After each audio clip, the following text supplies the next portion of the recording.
Everybody, welcome to कोम्स किचन। Market वाला फरसान आप भूल जाइए। आज मैं आपको बताने वाली हूँ एक ऐसा फरसान जो घर में बनने वाला है, मार्केट के जैसा क्रिस्पी क्रिस्पी क्रंची क्रंची, जो लोग किलो के हिसाब से ख़रीदते हैं।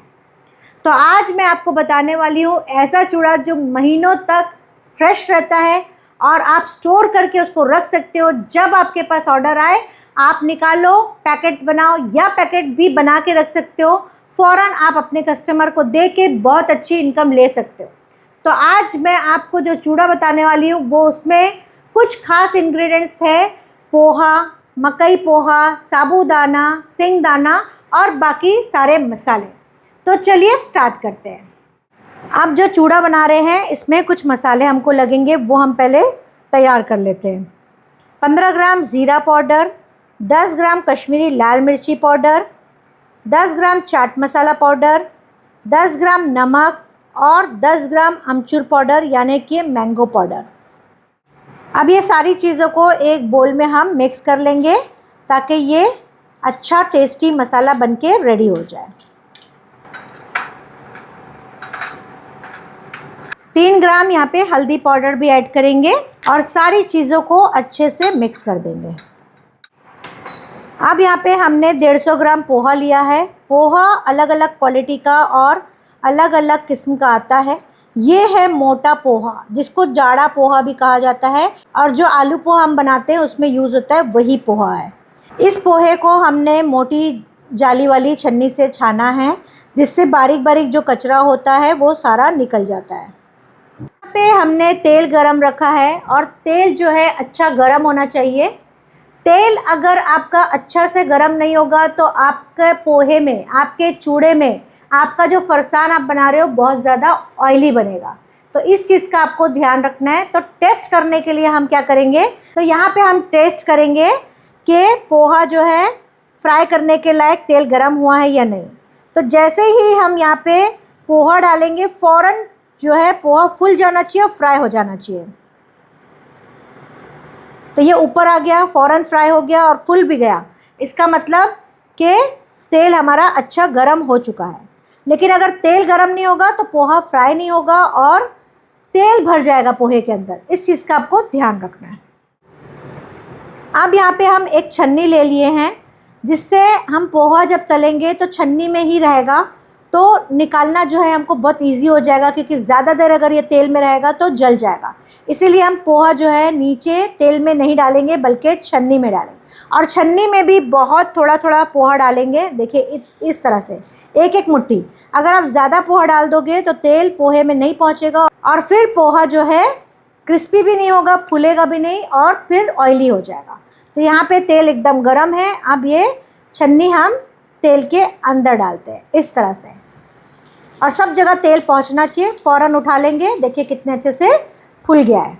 अब इस तरह से छन्नी को थोड़ा सा झटकेंगे ताकि सारा तेल जो है निकल जाए। अच्छे से झटकने के बाद ये पोहा हम एक बोल में ले लेंगे और जो मसाला हमने बना के रखा है उसको बहुत हल्का हल्का से इसमें स्प्रेड कर देंगे।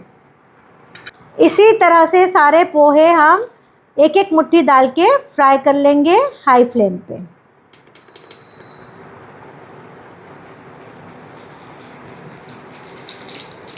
इसी तरह से दूसरा पोहा भी हम तल के इसके अंदर डालेंगे और बहुत थोड़ा सा मसाला इसमें ऐड कर देंगे। गरम गरम में मसाला जब ऐड करोगे तो मसाला जो है बहुत अच्छे से स्प्रेड हो जाएगा। अब यहाँ पे हम 150 ग्राम मकई पोहा लेंगे, कॉर्न का जो पोहा बोलते हैं वो। इसको भी हम एक मुट्ठी फैला के डालेंगे और गरम गरम तेल में जो है इसको इस तरह से उतार देंगे। अच्छे से फूल जाएगा। ध्यान रहे कि थोड़ा थोड़ा ही आप डालना, वरना आपका जो मकई पोहा है वो कच्चा रह जाएगा। पोहा जो हम तलते हैं उससे थोड़ा सा टाइम लगता है मकई पोहा को तलने में।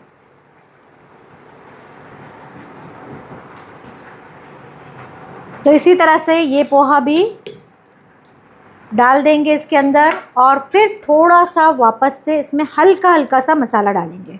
बहुत ज़्यादा नहीं डालना है, बस क्वांटिटी के हिसाब से देख के डालना है। इसी तरह से हम थोड़ा थोड़ा मकई पोहा भी फ्राई कर लेते हैं। तो इस तरह से थोड़ा थोड़ा मकई पोहा भी तल के हम मसाला जो है स्प्रेड करते जाएंगे। 150 ग्राम हमने सिंगदाना लिया है, यानी कि मूंगफली, यानी कि पीनट। इसको भी हम छन्नी में डाल के अच्छे से फ्राई होने देंगे और इसको चम्मच से अच्छे से हिलाएंगे ताकि एक जैसा फ्राई हो जाए। छन्नी में डालने का मकसद ये है कि ये जब हम कढ़ाई में डालेंगे, अपने बर्तन में डालेंगे, तो क्या होगा, उठाने में बहुत दिक्कत आएगी, बहुत टाइम जाएगा और उसमें कई बार सिंगदाना और मूंगफली जो है वो जल जाती है। आप जैसे जैसे फ्राई होगा आप देखोगे कि पीनट्स जो है थोड़ी थोड़ी क्रैक आ रहा है, उसमें पीनट में क्रैक आ रहा है, तो इसका मतलब है ये अब अच्छे से फ्राई हो रही है। कंटिन्यू इसको हिलाते रहना है। फ्लेम मीडियम पे रखना है। अब यहाँ पे फ्लेम हाई नहीं करना है। तो इस तरह से क्रिस्पी क्रिस्पी सिंगदाना भी हम तल लेंगे और सिंगदाने के ऊपर भी हम थोड़ा थोड़ा मसाला स्प्रेड कर देंगे। ये है चने का दलिया जो चटनी के लिए यूज़ होता है। 100 ग्राम हमने चने का दलिया लिया है। फ्लेम लो रखेंगे और इसको धीमी आंच में फ्राई करेंगे, नहीं तो ये बहुत जल्दी से जल जाता है। और चम्मच से हल्का हल्का हम चलाएंगे। चने को हमको गोल्डन नहीं करना है, बल्कि कलर बदली ही नहीं होना चाहिए और ये फ्राई भी लगना चाहिए। इस तरह से वाइट वाइट तलेंगे।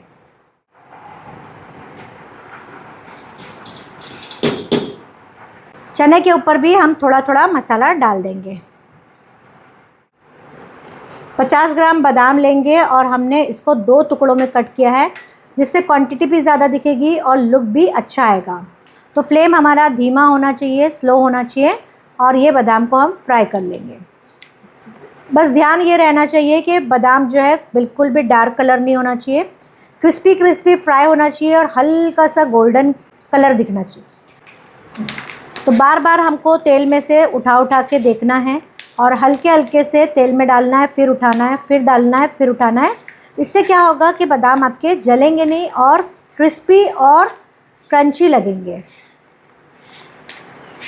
तो यहाँ आप देख सकते हैं बादाम जो है बहुत हल्का कलर चेंज हुआ है। 50 ग्राम हमने काजू लिया है और काजू के भी 2 टुकड़े कर दिए। आप चाहो तो टुकड़ा काजू भी ले सकते हैं। काजू में बहुत ज़्यादा ध्यान देना, क्योंकि काजू जो है बहुत जल्दी गोल्डन हो जाता है और बहुत जल्दी जल भी जाता है। इसलिए फ्लेम को मैंने बिल्कुल लो पे रखा है और बहुत हल्के हल्के से मैं इसको हिला रही हूँ। तो आप काजू देख सकते हैं बहुत हल्का सा हमने ब्राउन किया है। 50 ग्राम किशमिश लेंगे और इसको फूलने तक फ्राई करेंगे। तो आप धीरे धीरे देखोगे कि किशमिश का कलर भी चेंज हो जाएगा और किशमिश जो है फूल जाएगी। ये फूल तो जाती है, फिर वापस से जब हम इसको निकाल लेते हैं तो वैसे ही हो जाती है, लेकिन इसका टेस्ट फ्राई करने से बहुत अच्छा हो जाता है। 50 ग्राम हम काली किशमिश लेंगे, जिससे हमारा फरसान या चूड़ा जो है बहुत अच्छा लुक भी देगा और टेस्ट भी बहुत अच्छा आएगा। तो इसको भी धीमी आंच में हमको फ्राई करना है। तो इस तरह से काली किशमिश भी जो है अच्छे से फूल जाएगी। बस इसको हमको निकाल देना है। यहाँ पे हमने खोपरा लिया है, सूखा खोपरा है और ये 100 ग्राम है। आप अपने हिसाब से कम या ज़्यादा कर सकते हैं। और बहुत बारीक बारीक स्लाइस एक जैसा किया है, स्लाइसर में स्लाइस किया है, इसीलिए एक जैसा दिख रहा है। और खोपरा जो है बहुत जल्दी फ्राई हो जाता है, बहुत जल्दी गोल्डन हो जाता है, इसलिए इसको कंटिन्यू हिलाते रहना है और बहुत ध्यान रखना है। इसी के साथ में हम यहाँ पे 10 से 15 कड़ी पत्ता डाल देंगे, या 2 डंडी कड़ी पत्ता आप बोल सकते हैं, और इसके साथ में ही ये फ्राई हो जाएगा। हमारे पास सूखा कड़ी पत्ता था, आप चाहे तो ताज़ा कड़ी पत्ता भी डाल सकते हैं। ज़्यादा अच्छा है कि ताज़ा कड़ी पत्ता डालो, उसकी खुशबू बहुत अच्छी आती है। तो देखिए कितना अच्छा प्यारा प्यारा सा गोल्डन कलर हुआ है। अगर आप कंटिन्यू हिलाते रहोगे तो आपको एक जैसा कलर भी मिलेगा। प्लस आँच जो है, इसका फ्लेम जो है बहुत ज़्यादा हाई नहीं करना, वरना ये फ़ौरन जो है लाल हो जाएगा और अलग अलग कलर दिखेगा। तो कितना प्यारा सा गोल्डन है देखिए। तो यहाँ पे देखिए कितना बेहतरीन क्रिस्पी क्रिस्पी खोपरा तल के तैयार हो गया है। अब सारे ड्राई फ्रूट्स हमने फ्राई कर लिए हैं। अब इसके ऊपर भी हम हल्का हल्का सा मसाला डाल देंगे। तो यहाँ पे आपने देखा कि हमने कितने अच्छे से चूड़ा बनाया और सारी चीज़ों को कुछ हाई टेम्परेचर में कुछ लो टेम्परेचर में हमने फ्राई किया और बेहतरीन क्रिस्पी फ्राई होके ये तैयार हुआ है। अब यहाँ पे हम इसको मिक्स कर लेते हैं। तो मिक्स करने का तरीका जो है इस तरह से होगा ताकि सारा जो है मसाला अच्छे से मिक्स भी हो जाए और चूड़ा भी हमारा जो है टूटे नहीं। अब जो मसाला है वो जो थोड़ा थोड़ा बचा है वो हम डाल देंगे। मसाला कम या ज़्यादा अपने टेस्ट के हिसाब से आपको डालना है और अच्छे से इसको मिक्स करना है। तो आप यहाँ देख सकते हैं बेहतरीन चूड़ा बनके तैयार हुआ है और कितना क्रिस्पी है ये भी देखते हैं। देखिए पूरा चूड़ा हो गया, यानी कि ये बहुत क्रिस्पी सा है। अब इसकी हम पैकेजिंग देख लेते हैं। आप पैकेजिंग जब करना है तो मार्केट में अलग अलग टाइप के लंबे लंबे बहुत अच्छे अच्छे डब्बे आते हैं, फैंसी फैंसी डब्बे आते हैं, छोटे बड़े सब साइज़ के। और उसके अलावा इस तरह से जिप लॉक बैग आती है, फिर पीपी बैग्स आती है जिसको हमको सीलिंग करना रहता है। तो अलग अलग टाइप से आप बना के जो है तैयार कर सकते हो। अब इसको पैक कैसे करना है वो देख लेते हैं।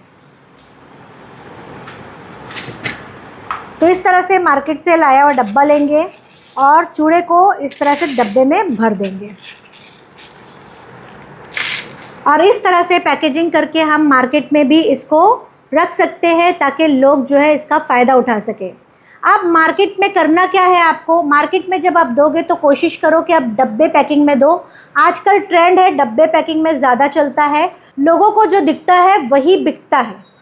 तो बस आपको करना क्या है, अपना अच्छा ब्रांड नेम लो, अच्छे से पैकिंग करो, प्लस आप वहाँ पे लिखो no palm oil. No palm oil जब आप लिखते हैं तो कस्टमर का ट्रस्ट आपके ऊपर बहुत ज़्यादा बढ़ जाता है और आपसे वो फ़ौरन ख़रीदने को तैयार हो जाता है। वो फ़ौरन ये सोच लेता है कि इससे मुझे नुकसान बिल्कुल भी नहीं होगा।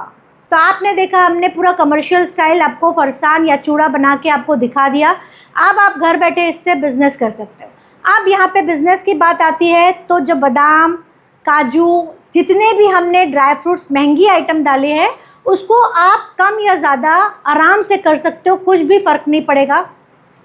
दूसरी चीज़ हमने 150 ग्राम पोहा लिया है और मकई पोहा भी उतना ही लिया है। तो वहाँ पर भी आपको उसको बढ़ाना या कम करना आपके ऊपर है। मसाला जो हमने आपको बताया है मेजरमेंट के साथ, तो मसाला आप बना लो, एक डब्बे में भर के रख दो और जितना आपको चाहिए आप अपने टेस्ट के हिसाब से कम या ज़्यादा कर सकते हो। तो इस तरह से मैंने आपको रेसिपी बताया, बिज़नेस आइडिया बताया। इस तरह से आप बिज़नेस करके अच्छी से अच्छी इनकम ले सकते हो। तो कमेंट में ज़रूर लिखिएगा कि आज की रेसिपी, आज का बिज़नेस आइडिया आपको कैसा लगा। मैं कमेंट सबके पढ़ती भी हूँ और जवाब भी देती हूँ। So thank you very much.